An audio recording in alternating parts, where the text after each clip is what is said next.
Brace த Lord. இன்றைய தியானம் யோவான் 15வது அதிகாரம் 1 முதல் 27 வரை. நான் மெய்யான திராட்சை செடி, என் பிதா திராட்சை தோட்டக்காரர். என்னில் கனி கொடாதிருக்கிற கொடி எதுவோ அதை அவர் அறுத்து போடுகிறார். கனி குடிக்கிற கொடி எதுவோ அது அதிக கனிகளை கொடுக்கும்படி அதை சுத்தம் பண்ணுகிறார். நான் உங்களுக்கு சொன்ன உபதேசத்தினாலே நீங்கள் இப்பொழுதே சுத்தமாயிருக்கிறீர்கள். என்னில் நிலைத்திருங்கள், நானும் உங்களில் நிலைத்திருப்பேன். கொடியானது திராட்சை செடியில் நிலைத்திராவிட்டால் அது தானாய் கனி கொடுக்க மாட்டாதது போல நீங்களும் என்னில் நிலைத்திராவிட்டால் கனி கொடுக்க மாட்டீர்கள். நானே திராட்சை செடி, நீங்கள் கொடிகள்.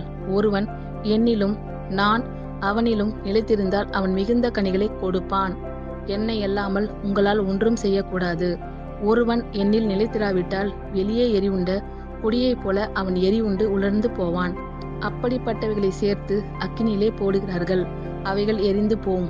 நீங்கள் என்னிலும் என் வார்த்தைகள் உங்களிலும் நிலைத்திருந்தால் நீங்கள் கேட்டுக்கொள்வது எதுவோ அது உங்களுக்கு செய்யப்படும். நீங்கள் மிகுந்த கனிகளை கொடுப்பதினால் என் பிதா மகிமைப்படுவார். எனக்கும் சீஷராய் இருப்பீர்கள். பிதா என்னில் அன்பாய் இருக்கிறது போல நானும் உங்களில் அன்பாய் இருக்கிறேன். என்னுடைய அன்பிலே நிலைத்திருங்கள். நான் என் பிதாவின் கற்பனைகளை கைக்கொண்டு அவருடைய அன்பிலே நிலைத்திருக்கிறது போல நீங்களும் என் கற்பனைகளை கைக்கொண்டிருந்தால் என்னுடைய அன்பிலே நிலைத்திருப்பீர்கள். என்னுடைய சந்தோஷம் உங்களில் நிலைத்திருக்கும்படிக்கும் உங்கள் சந்தோஷம் நிறைவாய் இருக்கும்படிக்கும் இவைகளை உங்களுக்கு சொன்னேன். நான் உங்களில் அன்பாய் இருக்கிறது போல நீங்களும் ஒருவரில் ஒருவர் அன்பாய் இருக்க வேண்டும் என்பதே என்னுடைய கற்பனையாய் இருக்கிறது. ஒருவன் தன் சிநேகிதருக்காக தன் ஜீவனை கொடுக்கிற அன்பிலும் அதிகமான அன்பு ஒருவரிடத்திலும் இல்லை. நான் உங்களுக்கு கற்பிக்கிற யாவையும் நீங்கள் செய்வீர்கள், ஆனால் என் சிநேகிதராய் இருப்பீர்கள். இனி நான் உங்களை ஊழியக்காரர் என்று சொல்லுகிறதில்லை. ஊழியக்காரன் தன் எஜமான் செய்கிறதை அறிய மாட்டான். நான் உங்களை சிநேகிதர் என்றேன், ஏனெனில் என் பிதாவினிடத்தில் நான் கேள்விப்பட்ட எல்லாவற்றையும் உங்களுக்கு அறிவித்தேன். நீங்கள் என்னை தெரிந்து கொள்ளவில்லை, நான் உங்களை தெரிந்து கொண்டேன். நீங்கள் என் நாமத்தினாலே பிதாவை கேட்டுக்கொள்வது எதுவோ அதை அவர் உங்களுக்கு கொடுக்கத்தக்கதாக நீங்கள் போய் கனி கொடுக்கும்படிக்கும் உங்கள் கனி நிலைத்திருக்கும்படிக்கும் நான் உங்களை ஏற்படுத்தினேன். நீங்கள் ஒருவரில் ஒருவர் அன்பாய் இருக்க வேண்டுமென்றே இவைகளை உங்களுக்கு கற்பிக்கிறேன். உலகம் உங்களை பகைத்தால் அது உங்களை பகைக்கிறதற்கு முன்னே என்னை பகைத்ததென்று அறியுங்கள். நீங்கள் உலகத்தாராய் இருந்தால் உலகம் தன்னுடையதை சிநேகித்திருக்கும். நீங்கள் உலகத்தாராய் இராதபடியினாலும் நான் உங்களை உலகத்திலிருந்து தெரிந்து கொண்டபடியினாலும் உலகம் உங்களை பகைக்கிறது. ஊழியக்காரன் தன் எஜமானிலும் பெரியவன் அல்ல என்று நான் உங்களுக்கு சொன்ன வார்த்தையை நினைத்து கொள்ளுங்கள்.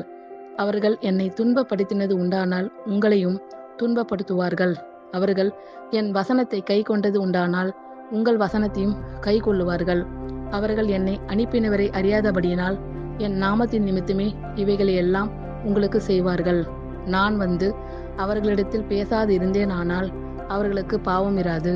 இப்பொழுதோ தங்கள் பாவத்தை குறித்து போக்கு சொல்ல அவர்களுக்கு இடமில்லை.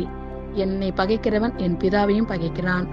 வேறு ஒருவரும் செய்யாத கிரியைகளை நான் அவர்களுக்குள்ளே செய்யாதிருந்தேனானால் அவர்களுக்கு பாவம் இராது.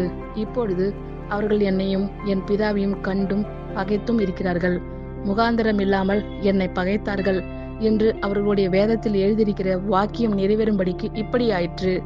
பிதாவினிடத்திலிருந்து நான் உங்களுக்கு அனுப்ப போகிறவரும் பிதாவினிடத்திலிருந்து புறப்படுகிறவருமாகிய சத்திய ஆவியான தேற்றரவாளன் வரும்போது அவர் என்னை குறித்து சாட்சி கொடுப்பார்.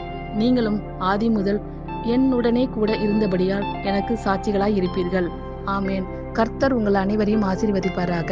God bless you all.